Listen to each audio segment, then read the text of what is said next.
മടിയിൽ തലവെച്ച് കിടക്കുന്നത് നമ്മുടെ ഒക്കെ ഒരു ശീലമാണ്. ചിലപ്പോൾ അമ്മയുടെ മടിയിൽ തലവെച്ച് കിടക്കും, ചിലപ്പം ഭാര്യേൻ്റെ മടിയിൽ തലവെച്ച് കിടക്കും. പക്ഷെ രണ്ടും രണ്ട് തരത്തിലുള്ള അനുഭവമാണ് നമുക്ക് കിട്ടുക. അതെന്താണെന്ന് അറിയണ്ടേ? ആദ്യം നമുക്ക് അമ്മയുടെ മടിയിൽ തലവെച്ച് കിടക്കുന്ന അനുഭവം നോക്കാം.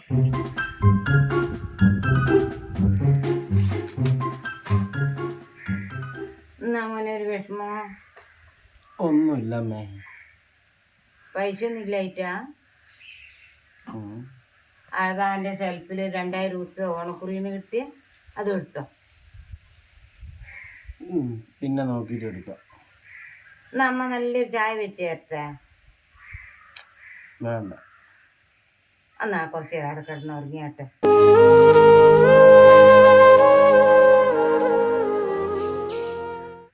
ഇനി നമുക്ക് ഭാര്യയുടെ മടിയിൽ തലവെച്ച് കിടക്കുമ്പോഴുള്ള അനുഭവം നോക്കാം.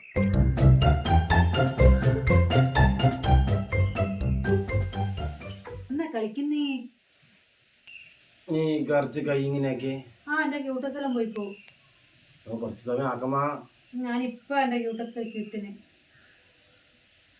പിന്നെ എനിക്കൊരുക്ക മറ്റന്നാൾ ഒരു 1000 രൂപ തരണേ. 1000 രൂപ? എന്തിനീ? റോഷനന്റെ കല്യാണല്ലേ, ഞാൻ കുറച്ച് സാധനം വെള്ളം മേടിക്കാണ്ടായിരുന്നു. എന്റെ അടുത്ത് 1 ഉറുപ്പിക ഇല്ല നേരാണ്. പിന്നെ വണ്ടി പൈസ കൊടുക്കാൻ അയച്ചക്കന്റെ ടീച്ചർ പറഞ്ഞു കൊടുക്കാൻ. അത് അടുത്ത ആഴ്ച കൊടുക്കാം. നീ കുറച്ച് കട്ടൻ ചായ ചേട്ടെ. ഇപ്പല്ലേ ചോറ് നിന്ന് എനിക്ക് കുറച്ചായിട്ട് കുടിക്കാം. കാളന്ന് അടക്കി നോക്കി അത് കിടക്കട്ട്. അടക്കി ഞാൻ ഇപ്പം വരാം. അവിടെ നിന്ന്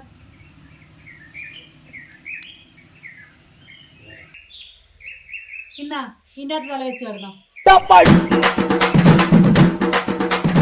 അമ്മുക്ക് ടുമ്മുകൾ അമ്മാൾ ഡുമ്മാൾ